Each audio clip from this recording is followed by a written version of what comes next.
tabi'ahum bi ihsan ila yaumiddin. Amma ba'du. Kita lanjutkan ikhwafillah rahimani wa rahimakumullah. Pasal berikutnya min mujibatil jannati fi dhaw'is sunnah. Di antara amal yang bisa mengantarkan seseorang mendapatkan rahmat Allah untuk masuk surga, yakni kasratud dhihab ilal masjid lil ibadah, memperbanyak diri pergi ke masjid dalam rangka beribadah. Wa daliluhu an Abi Hurairah radhiyallahu ta'ala anhu anna Rasulullah sallallahu alaihi wasallam qala man ghada ilal masjid aw raha a'addallahu lahu fil jannati nuzulan kullama ghada aw raha.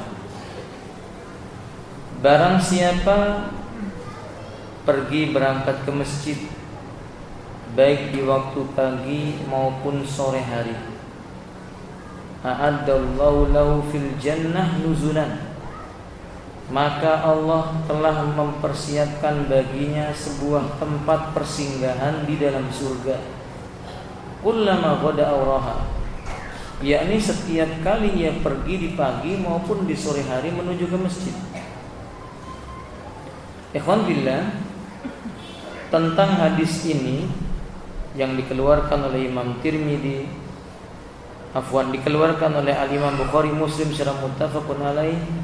Berkata Imam Ibnu Hajar Al-Asqalani, an-nuzula fi hadzal hadis bidhammil nun, nuzula dalam hadis ini dengan huruf nun yang di dhammah,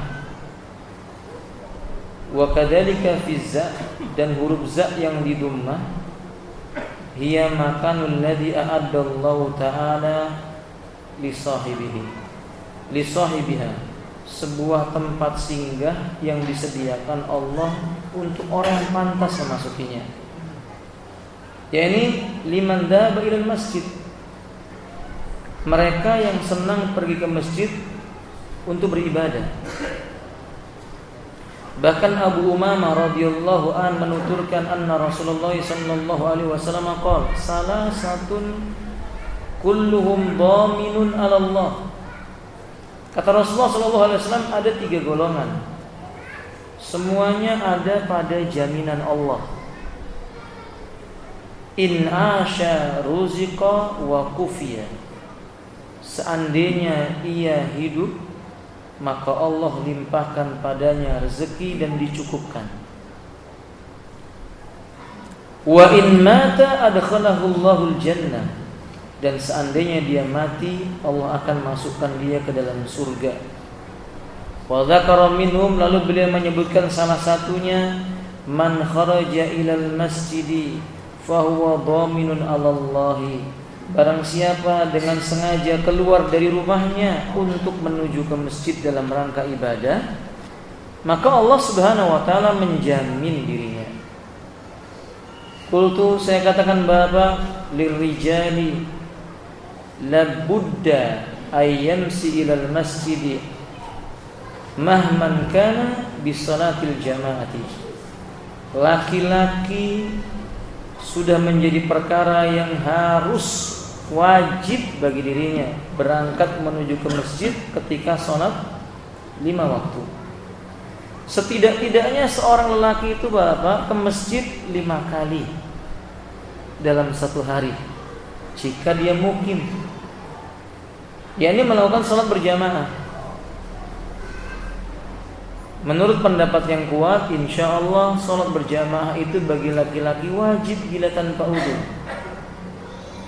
Wa dalilu qaulin Nabi sallallahu alaihi wasallam, di antara dalilnya adalah qaulun Nabi, ucapan Nabi sallallahu alaihi wasallam, idza man sami'an nida summa lam ya'tihi fala yaqbalullahu salatahu, barang siapa mendengar azan kemudian dia tidak mendatangi untuk salat berjamaah di dalamnya, maka tidak Allah terima pahala salatnya.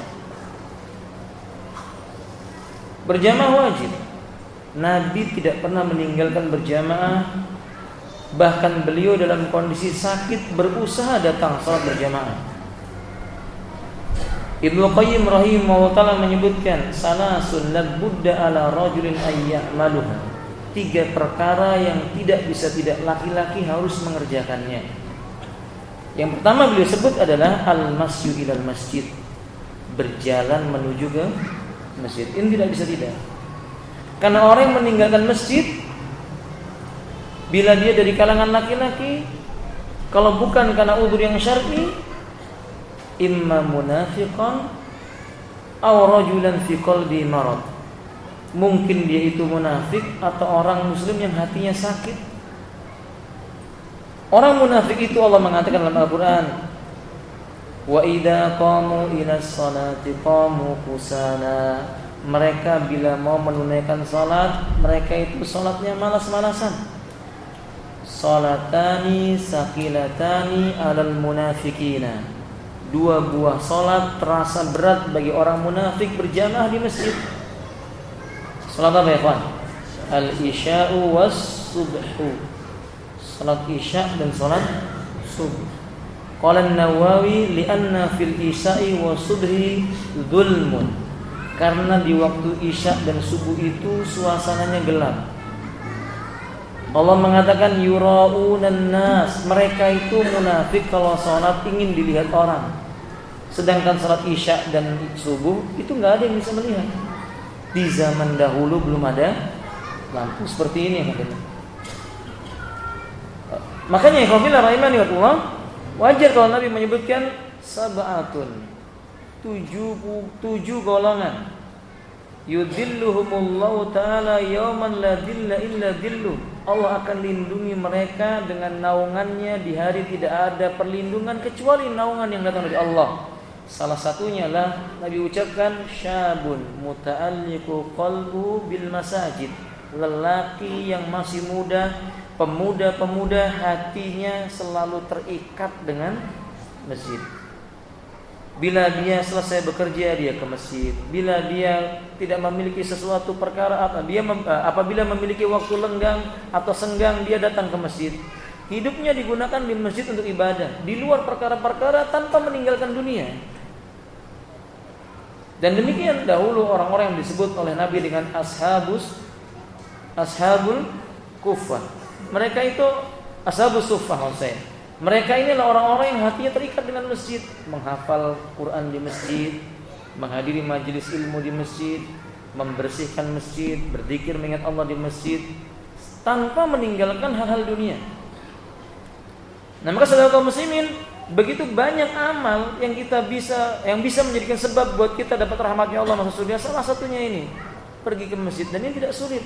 Bahkan Rasulullah SAW, فَإِذَا وَجَدَ شَيْئًا بَيْنَهُ وَبَيْنَ امْرَأَتِهِ ذَهَبَ إِلَى الْمَسْجِدِ يَذْكُرُ اللَّهَ تَعَالَى كَثِيرًا.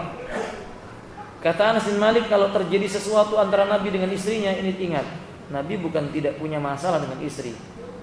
Seorang Nabi pun dalam rumah tangga terkadang memiliki apa?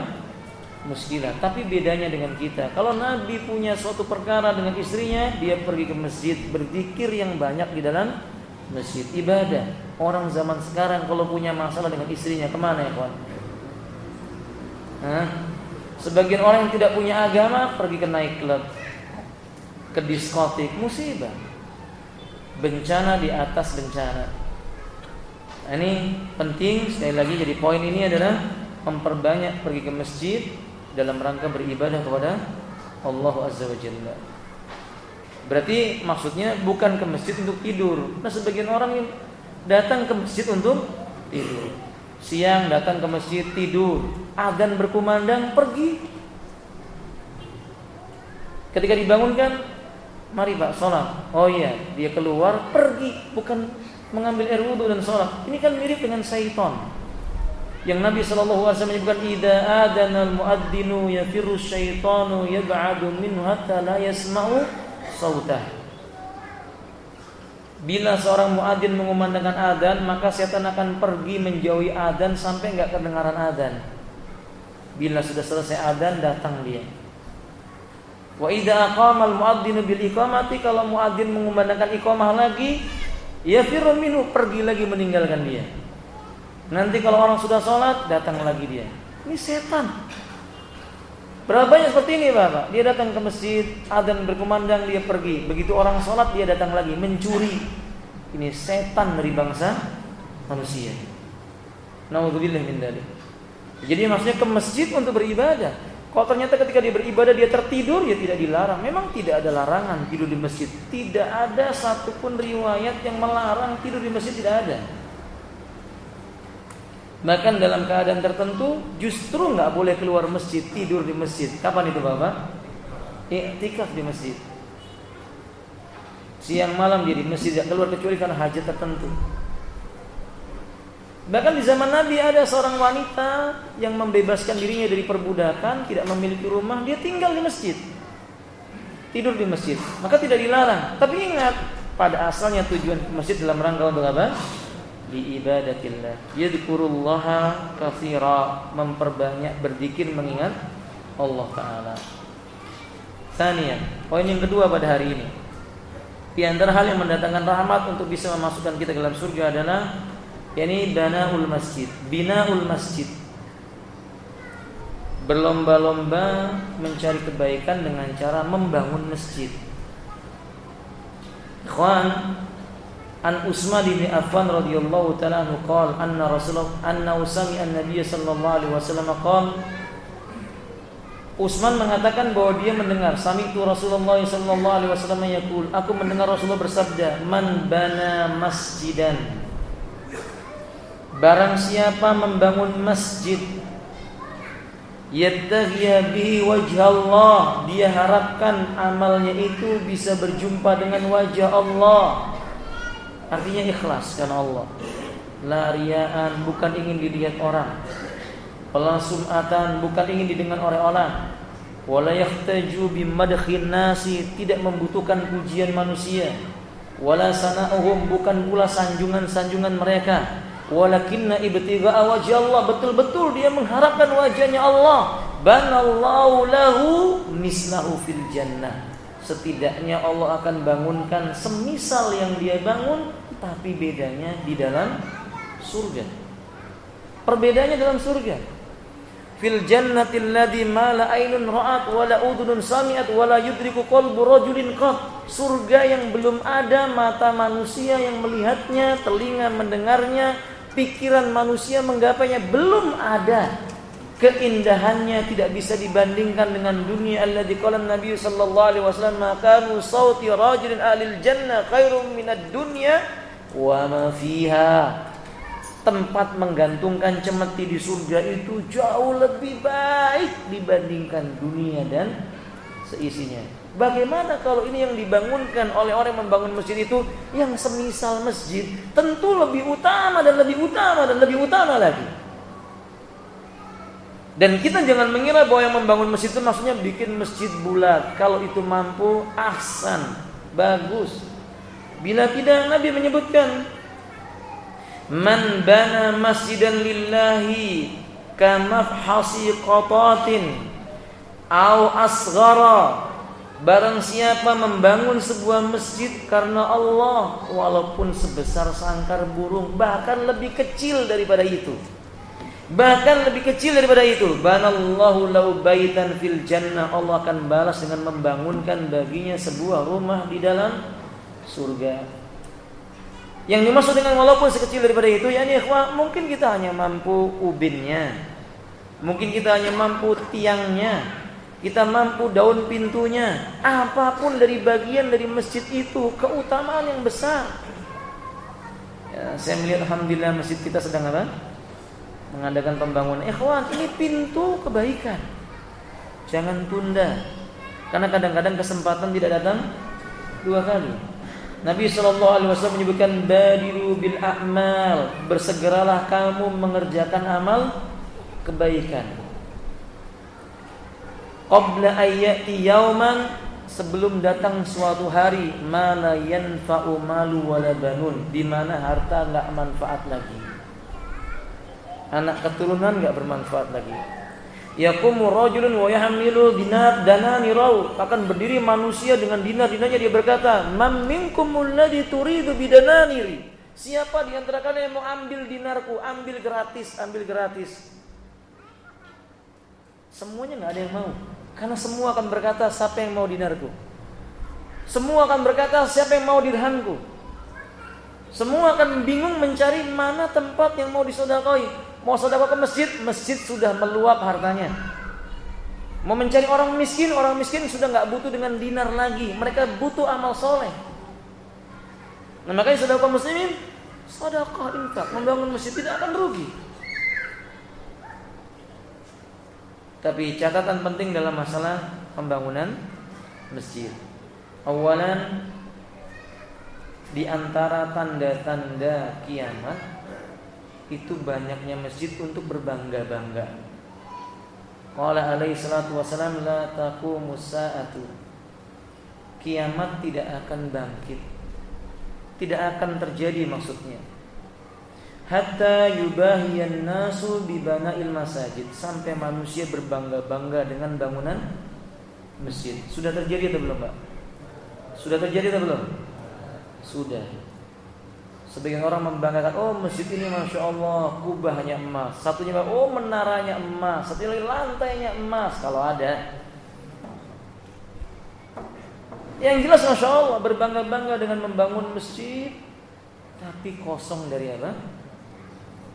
Yubahiya an-nasu bibana'il masajid khalian anil jamaah. Kosong dari sholat berjamaah. Sedikit yang memakmurkan masjid. Jadi masjid untuk dimakmurkan, masjid untuk dihidupkan ibadah di dalamnya. Jangan dibangun kemudian ditinggalkan. Zalim, ditanya sama Allah. Sebagian orang ketika kami bertanya, kenapa enggak ke masjid? Kan saya sudah bangun masjidnya, Ustaz. Orang yang sholat itu saya dapat pahalanya. Inna lillahi wa inna ilaihi musibah. Mestinya membangun masjid mencontohkan harus sholat di dalam masjid. Kedua, ikhwafillah rahimakumullah, masjid dibangun bukan untuk menandingi masjid-masjid yang lain. Di zaman Nabi, orang-orang munafik membangun masjid Dirar. Ketika menjumpai masjid Nabi makmur dengan orang yang datang sholat, mendekatkan diri kepada Allah, mereka bikin masjid yang menggembosi orang beribadah. Suka menurunkan semangat kaum muslimin beribadah, berisi tentang amalan yang melanggar sunnah. Ini namanya masjid Dirar, nggak boleh. Di masjid dibangun untuk menegakkan syiar Allah. Innama ya'muru masajidallahi man amana billah. Sesungguhnya yang bisa memakmurkan masjidnya Allah itu orang yang beriman kepada Allah Ta'ala. Jadi masjid dibangun untuk dimakmurkan. Catatan yang ketiga tentang masjid, ikhwati rahimani wa Allah, ada etika. Tadi datang ke masjid, kemudian membangun masjid. Nah, di dalam masjid ada beberapa etika yang jangan ditinggalkan. Etika yang pertama, datanglah ke masjid menggunakan pakaian yang menutup aurat. Usahakan yang paling baik yang kita miliki. Li'anna Allah Ta'ala yaqul, karena Allah berfirman, ya bani Adam, khudhu zinatakum inda kulli masjidin. Wahai anak Adam, kenakanlah perhiasan terbaik milikmu setiap kali hendak memasuki masjid. Artinya yang menutup aurat, yang memang pantas dibawa masuk ke dalam masjid. Nasihat kepada para pemuda, jangan masuk ke masjid menggunakan celana yang rapat itu, Pak. Ya, kalau kainnya jin nggak masalah. Kainnya kain apa, jenis apa? Jeans atau jin, Pak? Ya, Pak lebih tahu lah ya. Kalau jin berarti ya nggak kelihatan.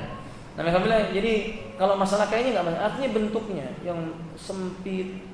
Kadang pemuda-pemuda kalau kita salat malu di belakangnya, Pak. Karena ketika dia sujud kelihatan celana dalamnya. Ini para pemuda saya menasihati jangan pakai kain seperti ini. Pinjam sarung kepada takmir masjid. Karena nggak pantas kita datang menghadap Allah dalam keadaan seperti itu. Atau mungkin sebagian pemuda menggunakan kaos yang bergambar, gambar-gambar makhluk hidup, gambar tengkorak masuk ke dalam masjid. Nauzubillah min dzalik. Atau tulisan-tulisan yang mengganggu orang yang sholat di belakang bajunya apa, lihat-lihat, beli sendiri kalau lihat di sini. Ini ganggu orang yang apa? Sholat.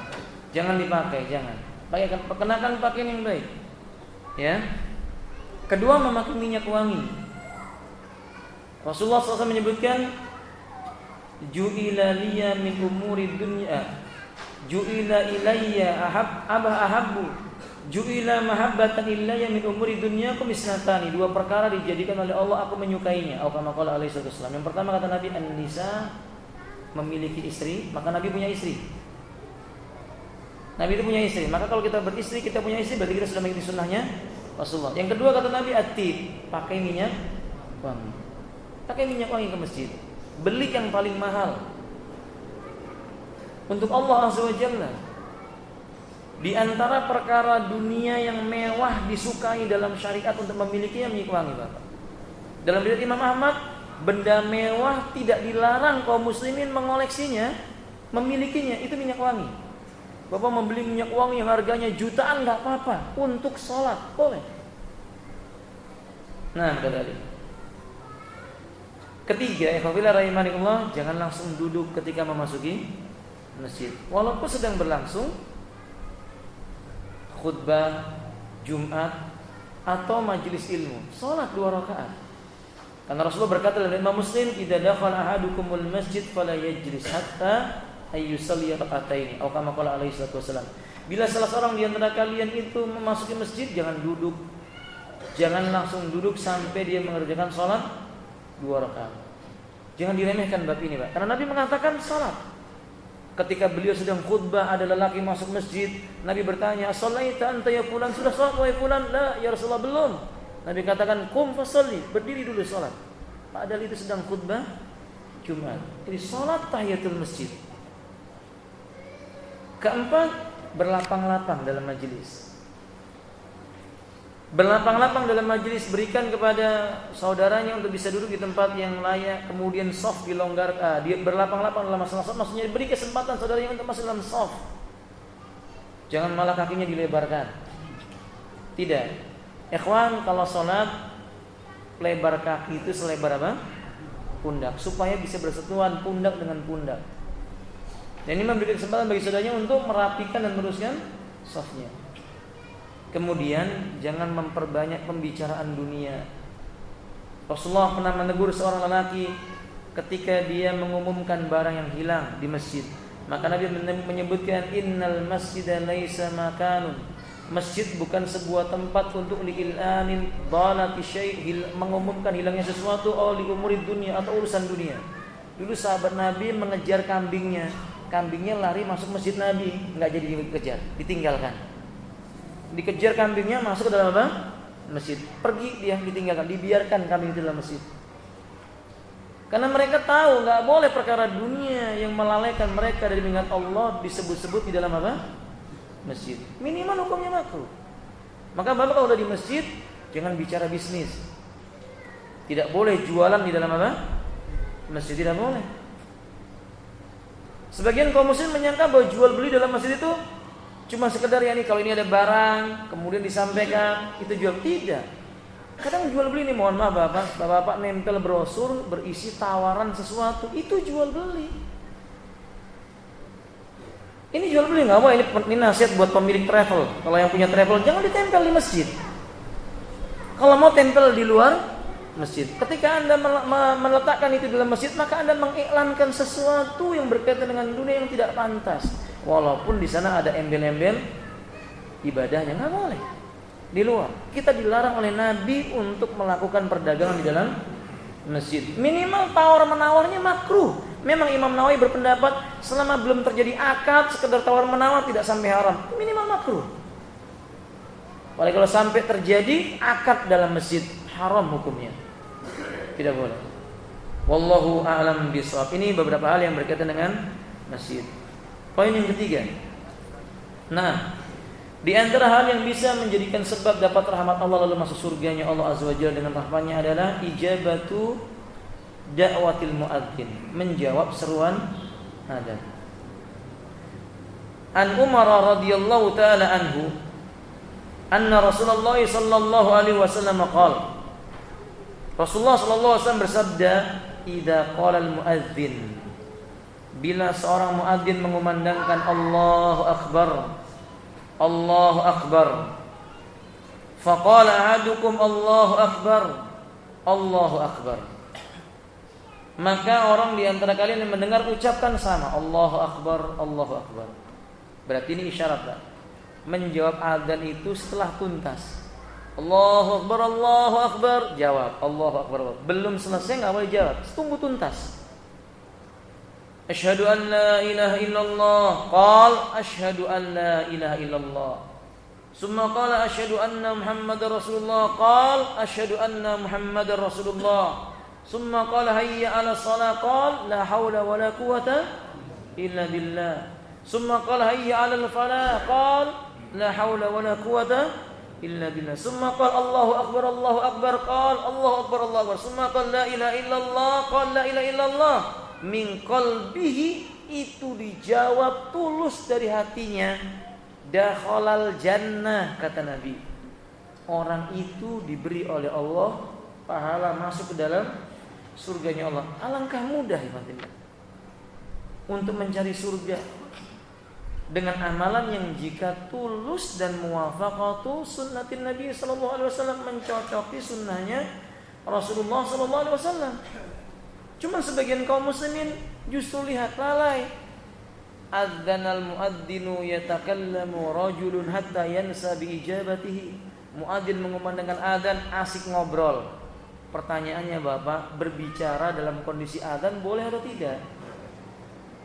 Haram atau tidak, Pak? Idza kana hajatun, kalau itu merupakan hajat, wal aswa, pada asalnya memang berbicara tidak dilarang. Tapi sampai memalingkan dari adzan, terdapat dalam beberapa riwayat, walaupun sebagian para ulama mengatakan sanadnya lin, jadi keluar Imam Ahmad, may yatakallama inda sami'an nida kutiba tubi'a fi qalbihi tab'an, atau kama qala alaihi wasallam. Barang siapa ngobrol tanpa hajat ketika adzan berkumandang, Allah tutup hatinya. Nasallallahu taala as-salama wal afiyah. Setidaknya kalau seandainya riwayat inilah riwayat yang tidak sahih, maka sebenarnya alhamdulillah para ulama mengamalkan tidak memperbanyak bicara ketika adzan. Kenapa? Karena termasuk doa yang mustajab ketika adzan. Bukan hanya ketika adzan telah selesai, di saat adzan berkumandang itu salah satu waktu doa yang istijabah. Waktu doa yang diijabah sebagaimana riwayat dalam riwayat Imam Ad-Darimi dari sahabat Abu Hurairah radhiyallahu taala. Jadi minimal kita berzikir atau berdoa kepada Allah Azza wa Jalla, atau mendengarkan adzan lalu jawab. Kalau toh kita berbicara yang seperlunya.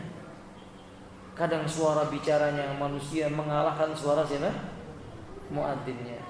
Fa inna lillahi wa inna ilaihi raji'un. Yang keempat, as-shaum. Kita ringkasnya itu puasa. Sedikit saya luaskan tentang permasalahan ini. Pertama, puasa Bapak dari kata bahasa Arab shoma yasumu sauman. Maknanya imsaku anisyai, menahan diri dari sesuatu. Kalau ada orang tidak mau bicara, maka dia disebut dengan apa? Shaim. Menahan diri dari berbicara. Maryam berkata, inni nadartu lirrahmani sauman. Aku bernadar kepada Zat yang Maha Rahman untuk berpuasa. Maksudnya tidak mau bicara. Jadi puasa secara bahasa artinya apa? Menahan diri dari sesuatu. Secara syariat, al-imsa anil muftirati ma'an niyati ibadatillahi ta'ala min tulu'il fajri ila ghurubati syams.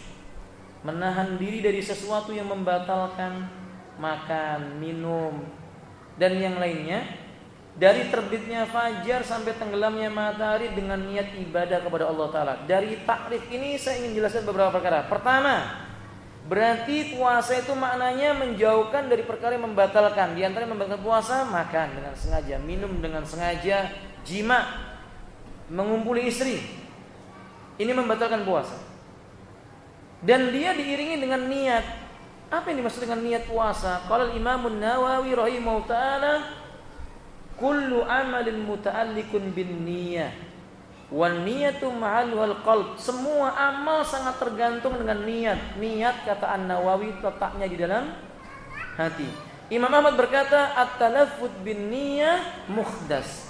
Niat dilafatkan itu enggak ada contohnya, mengada-ngada dalam agama. Niat letaknya di dalam hati. Jadi, catatan pertama tentang puasa. Sebagian orang meniatkan puasa dengan berkata apa? Nawaitu shauma ghadin. Dibaca setiap selesai sholat witir berjamaah, dipimpin oleh imam. Hadhihi ibadatun, ini salah satu bentuk ibadah, la aslalahu fiddin, enggak ada dalilnya. Nabi selesai sholat witir, kata Abdullah ibnu Umar, yang dibaca Subhanal Malikul Quddus, Subhanal Malikul Quddus, Subhanal Malikul Quddus. Beliau baca 3 kali, makin keras dan makin keras. Subhanal Malikul Quddus, Subhanal Malikul Quddus, Subhanal Malikul Quddus. Nabi tidak mengucapkan apa? Nawaitu shauma ghadin, tidak ada. Melapatkan niat dengan lafaz nawaitu shauma ghadin enggak ada dalilnya. Tidak pernah dilakukan sahabat Nabi, tidak pula oleh Imam Syafi'i sekalipun enggak pernah mengajarkan ketika niat membaca apa? Nawaitu, tidak ada dalilnya. Dimulai dari terbitnya fajar shadiq, berarti maksudnya adalah diawali imsak itu setelah datangnya sholat subuh. Allah berfirman, kulu wasrabu hatta yatabayyana lakumul khaytul abyadu minal khaytil aswadi minal fajr. Makan dan minumlah kalian sampai nyata bagi kalian benang putih di antara benang yang berwarna hitam, yaitu tanda datangnya sholat subuh. Berarti khafillah, manusia melakukan imsak kalau sudah mendengar adzan subuh. Bagaimana dengan kebiasaan orang yang berteriak imsak, imsak? Itu juga enggak ada contohnya. Ustadz niatnya baik. Imam Malik berkata, kam mim muridi bi khairin lam yusibah. Berapa banyak orang punya niat baik karena caranya salah, enggak dianggap benar. Benar itu sampai niat baik dan caranya juga apa? Sesuai dengan sunnah Rasulullah SAW. Jadi ikhwati rahimanallah, imsak dimulai itu. Sebagian orang mempersulit diri. Imsak dengan menggunakan apa? Waktu-waktu yang ditanggalkan. Padahal belum adzan subuh. Dahulu para sahabat Nabi sallallahu alaihi wasallam, di antaranya Zaid bin Sabit menyebutkan, kunna atasaharu ma'an Nabi sallallahu alaihi wasallam, summa qama ya ummun nas lis salat. Qala Anas bin Malik, kam baina adanikum wa sahurikum? Qal qadru 50 ayatin minal Qur'an. Dulu kami pernah makan sahur bersama Nabi. Begitu selesai makan sahur, Nabi langsung memimpin salat subuh. Maksudnya udah masuk waktu salat subuh. Lalu Anas bertanya, berapa jarak antara makan sahurmu dengan adzan? Beliau mengatakan setakaran 50 ayat bacaan Quran. Hadis ini memberikan faedah, berarti imsak itu kalau sudah adzan subuh. Hadis ini juga memberikan faedah, makan sahur itu sebaiknya mendekati waktu subuh, bukan di tengah malam. Dan puasa itu hukumnya wajib bagi laki-laki. Kewajiban puasa itu bagi kaum muslimin, kecuali beberapa golongan yang tidak diwajibkan puasa. Dari kalangan kaum muslimin, Pak ya. Ya tentu saja kalau bukan orang Islam enggak wajib puasa. Karena orang kafir enggak diterima ibadahnya oleh Allah Taala. Wa may yattaqi ghairal islami dinan fala yuqbala minhu, kata Allah. Barang siapa mencari agama selain Allah, tidak diterima ibadah yang datang darinya. Yang kedua, baligh. Yang ketiga, akil, berakal. Yang keempat, apabila rahimanillah, yakni suci. Berarti kalau orang itu enggak diwajibkan puasa adalah orang yang gila, anak kecil, dalam kondisi haid, kalau wanita, atau sedang safar. Kalau kita melihat ada orang enggak puasa di siang hari, kalau seandainya dia orang mukim, mungkin dia sedang sakit. Kalau ternyata dia enggak sakit, tanya kepadanya, Pak. Dua kemungkinannya, kalau enggak haid, gila. Kalau enggak haid apa? Gila. Kalau dia sehat, maka dia laki-laki, tanya kenapa enggak puasa. Kalau yang dia badannya sehat kemudian enggak puasa, mungkin akalnya sedang gila atau dia sedang mengalami masa haid. Tapi kalau laki-laki enggak mungkin. Nah, maksudnya itu sudah kemungkinannya adalah gila. Tapi kalau ternyata dia enggak gila, berarti orang ini perlu dinasihati agar menegakkan puasa. Kalau sampai dia menolak puasa, hukumnya kufur. Menolak puasa bisa menyebabkan orang menjadi apa? Kufur, keluar dari Islam. Ini bukan alat untuk mengkafirkan Islam, Pak. Karena sampai kepada saya berita, Ustaz, katanya Namirah suka mengkafir-kafirkan. Ustadznya yang di Namirah suka mengkafir-kafirkan. Enggak, ini bukan mengkafirkan orang, ini menyebutkan kalau ada orang meninggalkan puasa padahal dia tahu hukumnya wajib, lalu dia berkata puasa enggak wajib, maka hukum orang itu apa? Kita enggak mengkafirkan, kita mengatakan orang yang meninggalkan puasa dengan sengaja tanpa udzur syar'i itu kafir. Begitu ada orang yang meninggalkan puasa, tidak langsung kita kafirkan, nasihati dulu. Suruh puasa, disampaikan dalilnya, tetap nekat, enggak, bagi saya enggak puasa karena tingkatannya udah beda, baru dihukumnya apa? Dihukumnya apa ya kawan? Kufur. Nah, kata-kata. Wallahu a'lam bishawab. Berpuasa menyebabkan berpuasa insya Allah mendatangkan keutamaan, kemudian memasukkan pelakunya ke dalam surga. Nabi berkata, idza ja'a ramadhanu futiyat abwabul jannah wa ghuliqat abwabun nar wa suffidati syayatin. Bila bulan Ramadan datang, pintu-pintu surga dibuka, pintu neraka ditutup, kemudian setan dibelenggu. Hadis ini menjelaskan terbuka lebar-lebar pintu surga bagi siapa yang ingin memasuki surga. Wa qala alaihi salatu wasallam fil jannati samaniyatu abwab. Surga punya 8 buah pintu. Fiha babun yusamma ar-rayyan. Di sana ada sebuah pintu namanya ar-rayyan. La yadkhuluhu illa shaimun. Tidak akan memasukinya kecuali orang yang berpuasa. Berarti menunjukkan keutamaan puasa. Saya menasihati diri saya kepada Bapak, kita udah dekat dengan bulan Ramadan, persiapkan. Ulang lagi, direview kembali pelajaran tentang puasa di bulan Ramadan. Terlalu banyak yang mungkin kita lupakan. Perbaiki Ramadan kita di masa lalu dalam masalah puasanya dan ibadahnya. Karena boleh jadi Ramadan tahun inilah Ramadan terakhir bagi kita. Boleh jadi Ramadan kali ini Ramadan terakhir bagi kita. Boleh jadi belum sampai sempurna Ramadan kita. Maka gunakan sebaik mungkin Ramadan yang akan datang itu dengan ibadah yang terbaik untuk Allah Ta'ala. Sebagai penutupnya Nabi berkata, inna fil jannati baban. Di surga ada sebuah pintu, yuqalu lahu rayyan. Pintu itu disebut ar-rayyan. Yadkhulu minhu shaimuna yaumal qiyamah. Yang memasukinya orang yang ahli puasa kelak di yaumil qiyamah. La yadkhulu minhu ahadun ghairum. Tidak seorang pun selain ahli puasa yang akan memasukinya. Yuqalu aina shaimun, akan dipanggil mana ahli puasa. Fayaqumun, mereka pun berdiri. La yadkhulu minhu ahadun ghairu. Tidak ada sekali lagi selain orang yang ahli puasa memasukinya. Fa idza dakhalu, bila ahli puasa semua sudah masuk, ughliqa, ditutup rapat. Lam yadkhul minhu ahad. Satu orang pun tidak bisa memasukinya. Alhamdulillah, ini penting. Biasakan puasa, terutama pemuda. Para pemuda perbanyak puasa. Karena para pemuda ketika syahwatnya bergejolak, jalan keluarnya menikah. Kalau dia belum sanggup, maka dia memperbanyak puasa. Maka heran kita kepada pemuda, seandainya dia gejolak syahwatnya tinggi, tidak rajin berpuasa.